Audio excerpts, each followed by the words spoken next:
부조와 선지자 제69장 다윗이 왕위에 오름. 사울의 죽음은 다윗을 유랑자가 되게 했던 위험들을 제거해버렸다. 이제 다윗이 고국으로 돌아갈 길이 열렸다. 사울과 요나단을 위하여 곡하는 기간이 끝났을 때에 다윗이 여호와께 물어 가로되 내가 유다 한 성으로 올라가리이까. 여호와께서 가라사대 올라가라. 다윗이 가로되 어디로 가리이까. 가라사대 헤브론으로 갈지니라. 헤브론은 브엘세바에서 북쪽으로 20마일 떨어진 장래의 예루살렘 터와의 중도에 있었다. 헤브론은 원래 아낙의 아비아르바의 성읍으로 기럇 아르바라 불리었으나 후에 마브레라 불리었고 이곳에 부조들의 장지 막벨라 굴이 있었다. 헤브론은 갈렙의 소유였었는데 이제는 유다의 제일 큰 성읍이었다. 헤브론은 비옥한 전원과 풍요로운 땅에 둘러싸여 있는 골짜기에 놓여 있었다. 팔레스틴의 가장 아름다운 포도원들이 감람원과 다른 과수들의 무수한 농원과 함께 헤브론 변두리에 있었다. 다윗과 그의 추종자들은 신속히 저희가 하나님께로부터 받은 지시를 순종할 준비를 갖추었다. 600명의 무장한 군사들은 처자들과 함께 양떼와 소떼를 거느리고 곧 헤브론을 향해 길을 떠났다. 이 무리들과 성읍에 들어갈 때에 유다 사람들은 다윗을 장차 이스라엘의 왕으로서 환영하려고 기다리고 있었다. 곧 다윗의 즉위식을 위한 준비를 하였다. 그들이 다윗에게 기름을 부어 유다 족속의 왕을 삼았더라. 그러나 다른 지파들을 지배할 그의 권위를 확립하기 위해 무력을 사용하려는 노력은 전혀 필요가 없었다. 새로 왕위에 오른 군주 다윗이 제일 먼저 한 일은 사울과 요나단의 명성에 대하여 그의 친절한 사려를 표하는 일이었다. 사울과 요나단의 시체를 구출하여 명예로운 장례를 지낸 길르앗 야베스 사람들의 용감한 행위에 대하여 들은 다윗은 야베스의 사자를 보내어 너희가 너희 주 사울에게 이처럼 은혜를 베풀어 장사하였으니 여호와께 복을 받을지어다. 너희가 이 일을 하였으니 이제 여호와께서 은혜와 진리로 너희에게 베푸시기를 원하고 나도 이 선한 일을 너희에게 갚으리라는 기별을 전하였다. 그리고 다윗은 자기가 유다의 왕위에 오른 것을 통고하고 참으로 마음이 진실함을 나타낸 자들에게 신하가 되어줄 것을 요청하였다. 블레셋 사람은 다윗을 왕으로 삼은 유다 사람의 처사를 반대하지 않았다. 그들은 사울의 나라를 괴롭히고 약하게 하려고 방랑 중에 있는 다윗과 친하였으므로 이제 저희가 전에 다윗에게 친절히 한 까닭으로 그의 권세의 확대는 마침내 그들의 이익을 가져올 것으로 기대하였다.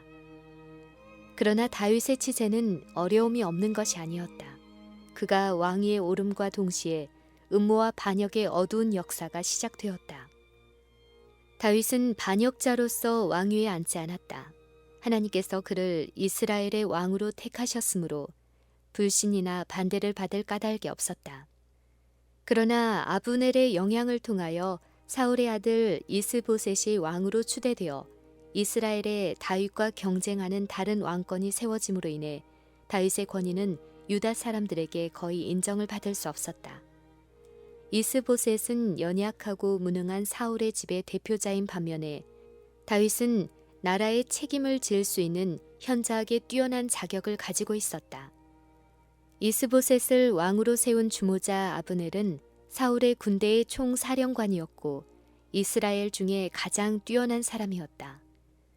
아브넬은 여호와께서 다윗을 이스라엘의 왕위에 오르도록 지명하신 것을 알고 있었으나 그처럼 오랫동안 다윗을 추격한 고로 이제 그는 이새의 아들이 사울의 다스리던 나라를 계승하는 것을 원치 않았다.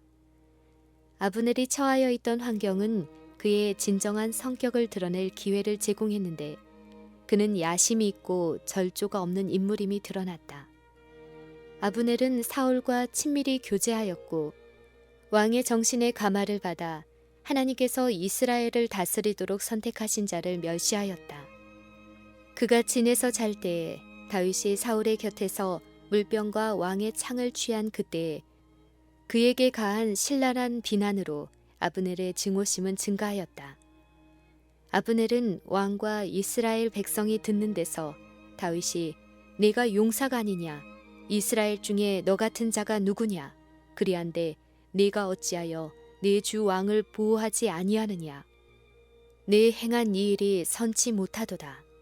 여호와께서 사시거니와 여호와의 기름 부음 받은 너희 주를 보호하지 아니하였으니 너희는 마땅히 죽일 자니라 라고 부르짖었던 것을 기억하였다. 이 책망은 그의 가슴에 사무쳤고 그는 복수에 찬 그의 목적을 성취시키기 위하여 이스라엘을 분열시켜서 자기 자신을 높이기로 결심하였다. 그는 자신의 이기적 야망과 목적을 진전시키려고 죽은 왕가의 후계자를 이용하였다. 그는 백성들이 요나단을 사랑한 것을 알고 있었다. 그의 죽은 후의 명성은 소중히 간직되었고 사울의 최초의 성공적인 전쟁을 군사들은 잊지 않고 있었다. 이것을 이용 가치가 있는 좋은 근거로 삼은 이 반역의 지도자는 그의 계획을 수행하기 시작했다. 요단에서 멀리 떨어진 마하나임은 다윗과 블레셋 사람이 공격하기 어려운 곳으로 매우 안전한 곳이었기 때문에 왕의 도성으로 선택하였다. 여기에서 이스보셋의 즉위식이 거행되었다. 처음에는 요단 동편에 있는 지파들만이 그의 통치를 받아들였으나 마침내 유다를 제외한 온 이스라엘에 확대되었다. 2년 동안 사울의 아들은 격리된 수도에서 그의 영광을 누렸다. 그러나 그의 권세를 온 이스라엘에 확대시키려고 계획한 아브넬은 침략 전쟁을 위하여 준비하였다. 그리하여 사울의 집과 다윗의 집 사이에 전쟁이 오래매 다윗은 점점 강하여지고 사울의 집은 점점 약하여 가니라. 마침내 악의와 야망으로 세워진 왕권은 반역으로 전복되었다. 약하고 무능한 이스보셋에 대하여 몹시 분노한 아브넬은 다윗에게로 탈주하여 그에게 이스라엘의 모든 지파를 넘겨주겠다고 제의하였다. 왕이 그의 제의를 받아들였고 그는 그의 목적을 달하기 위해서는 체면도 잊어버렸다. 그러나 그처럼 용감하고 이름 높은 용사를 호의로 맞이한 것이 다윗의 군대의 총사령관 요압의 질투를 자극하였다. 이스라엘과 유다 사이의 전쟁 중에 아브넬이 요압의 아후 아사헬을 죽인 까닭에 아브넬과 요압 사이는 혈원이었다. 이제 아우의 죽음을 복수하고 장차 필적이 될 자를 제거할 기회를 본 요압은 비열하게 매복하였다가 아브넬을 살해할 기회를 잡았다. 이 반역적 습격에 대한 소식을 들은 다윗은 넬의 아들 아브넬의 피에 대하여 나와 내 나라는 여호와 앞에 영원히 무죄하니 그 죄가 요압의 머리와 그 아비의 온 집으로 돌아갈지어다 라고 부르짖었다. 다윗은 나라의 불안정한 상태와 살인자들 곧 요압의 아우 아비새가 그와 함께 범행하였으므로 그들의 권세와 지위를 고려하여 그 범죄를 공정히 처벌할 수는 없었으나 그는 공공연히 잔인하게 죽인 것에 대하여 증오심을 나타냈다. 아브넬의 장사에는 백성의 존경이 함께하였다. 군사들은 요압과 그들의 수령들과 함께 곡하는 예식에 참석하여 겉옷을 찢고 베옷을 입도록 명을 받았다. 왕은 장삿날에 금식함으로 그의 슬픔을 나타내고 상주처럼 상여를 따라갔다. 다윗은 무덤에서 살인자들에게 신랄한 견책이 될 애가를 음독하였다.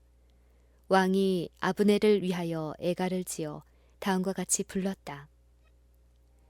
아브넬의 죽음이 어찌 미련한 자의 죽음 같은고 내 손이 결박되지 아니하였고 내 발이 착고에 채이지 아니하였거늘 불의한 자식의 앞에 엎드러진 같이 네가 엎드러졌도다. 그의 큰 원수였던 자에 대한 다윗의 관대한 처사는 온 이스라엘의 신임과 칭송을 받았다.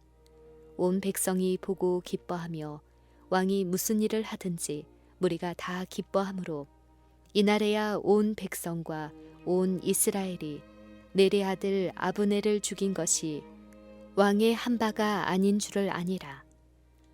그의 신임하는 모사들과 시종들의 비공식 회합에서 왕은 그 죄에 대하여 이야기하고 그가 원하는 바와 같이 살인자들을 처벌하지 못한 자신의 무능을 시인하고 그들을 하나님의 보응에 맡기고 다음과 같이 말하였다.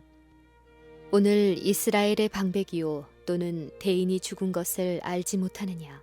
내가 기름 부음을 받은 왕이 되었으나 오늘날 약하여서 수르야의 아들인 이 사람들을 제어하기가 너무 어려우니 여호와는 악행한 자에게 그 악한 대로 갚으실지로다.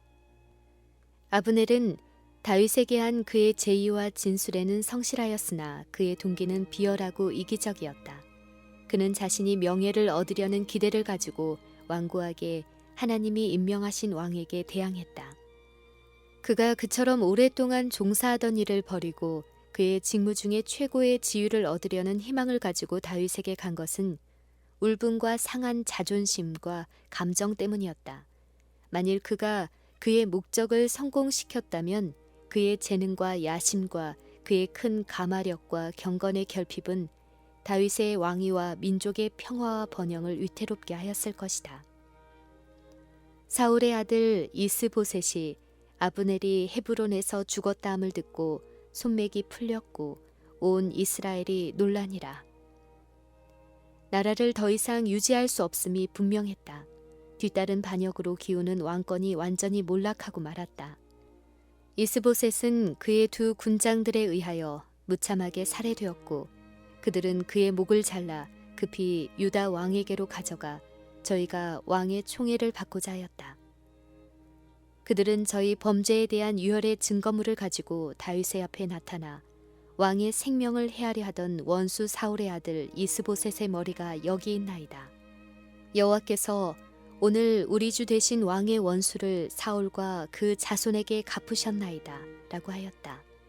그러나 하나님께서 친히 그의 왕위를 세워주셨고 하나님께서 그의 원수들로부터 그를 구원해 주셨으므로 다윗은 반역자의 도움으로 자기의 권세를 확립하기를 원치 않았다. 다윗은 이 살인자들에게 사울을 죽인 것을 자랑하던 자에게 임했던 운명을 말하고 첨가하여 말하기를 하물며 악인이 의인을 그 집 침상 위에서 죽인 것이겠느냐.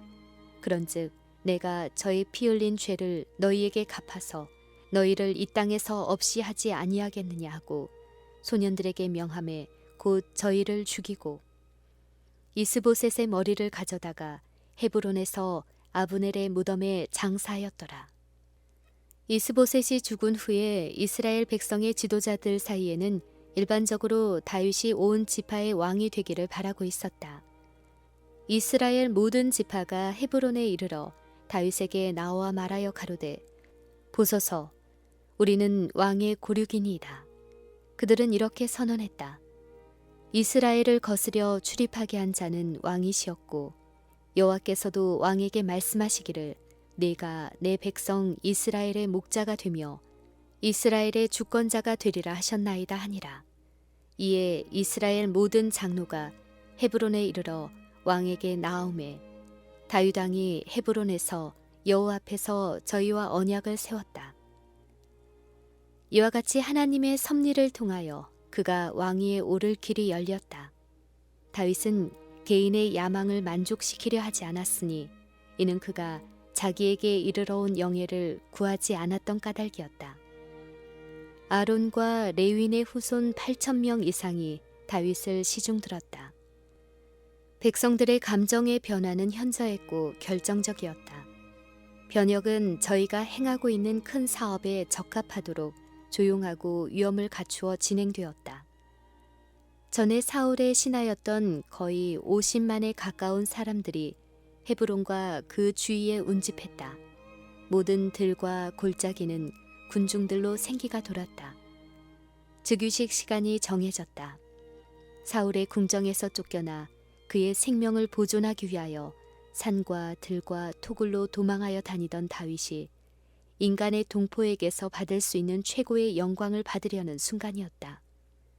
성스러운 직무를 행할 때 입는 예복을 입은 제사장들과 장로들, 번쩍이는 창을 들고 투구를 쓴 장교와 병사들, 먼 곳에서 온 외국인들이 택함을 받은 왕의 즉위식을 보려고 서 있었다. 다윗은 임금의 의복으로 성장하였다. 대제사장은 그의 머리에 거룩한 기름을 부었으니 이는 사무엘이 그의 머리에 기름을 부은 것은 왕의 즉위식에서 행해질 것을 예표한 까닭이었다.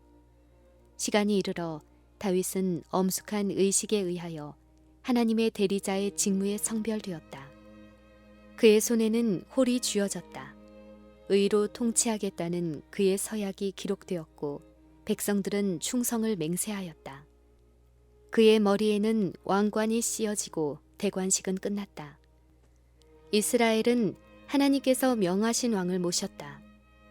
여호와를 위하여 참을성 있게 기다린 다윗은 하나님의 약속이 성취된 것을 보았다.